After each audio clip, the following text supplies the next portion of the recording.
Oil 2 స్పూన్లు వేసుకోవాలి. లవంగా అవన్నీ వేసుకోవాలి.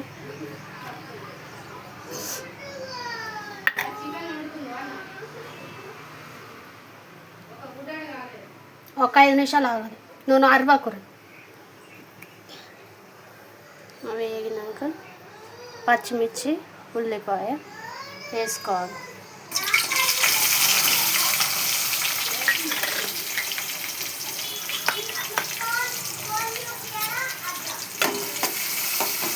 ఇవి గోల్డ్ కలర్ వచ్చేదాకా వేయించుకోవాలి. ఉల్లిపాయ గోల్డ్ కలర్ రావాలి. వచ్చినాక తర్వాత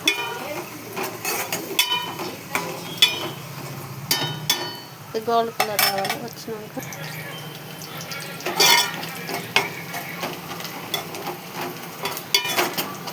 ఇట్లా గోల్డ్ కలర్ వచ్చేదాకా వేయించుకోవాలి. ఉల్లిపాయ పచ్చిమిర్చి వేసుకున్నాక తర్వాత చికెన్ మంచిగా నీట్గా కడుక్కొని ఫ్రెష్గా ఉన్నది కడుక్కొని నీట్గా తర్వాత గట్టిగా నీళ్ళు వంపుకొని వేసుకోవాలి. ఒక్కొక్కటి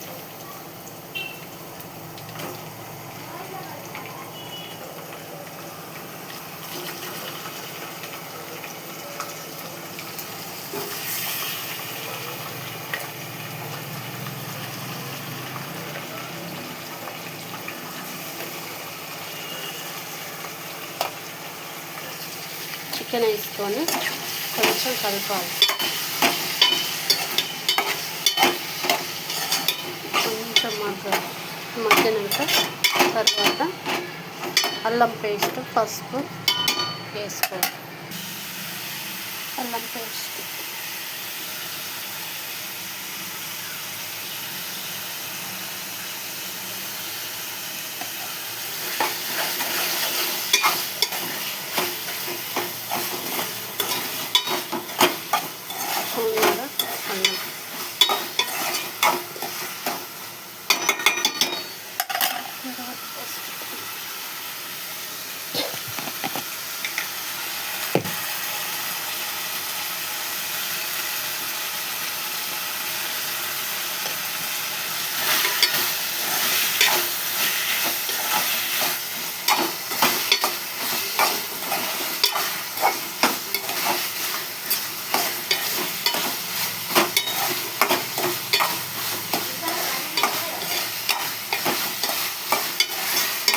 కడిగిన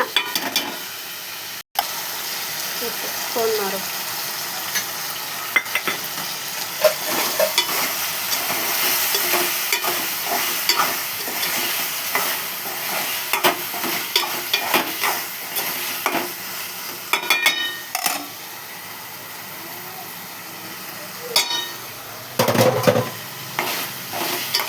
మగ్గించుకోవాలి.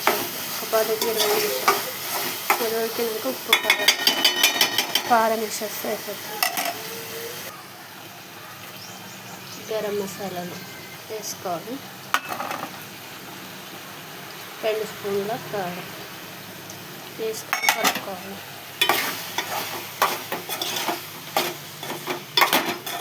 ఇంకొక కారం పెట్టాలి.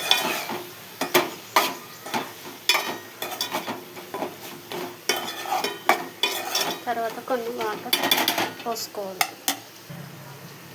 ఒక గ్లాసు వాటర్ పోసుకొని బాగా ఉడికించుకోవాలి. ఏం కూర అంటే చికెన్. లైక్ చేయండి, షేర్ చేయండి, బెల్ కొట్టండి, కామెంట్ పెట్టండి ప్లీజ్ ఫ్రెండ్స్. మన తెలంగాణ చికెన్. ఇప్పుడు ఇది అయిపోయాక పప్పుచారు చేస్తారు కూడా, అది కూడా బాగుంటుంది. తర్వాత కొత్తిమీర పైనుంచి గార్నిష్. ఉడకాలి. 2 గంటల సేపు ఉడికించుకోవాలి. తెలంగాణ చికెన్. లైక్ చేయండి, షేర్ చేయండి, బెల్ కొట్టండి, కామెంట్ పెట్టండి ప్లీజ్ ఫ్రెండ్స్. తెలంగాణ చికెన్ బాగుంటుంది. ఇట్లనే కొంచెం కరివేపాకు పైనుంచి వేసుకోవాలి.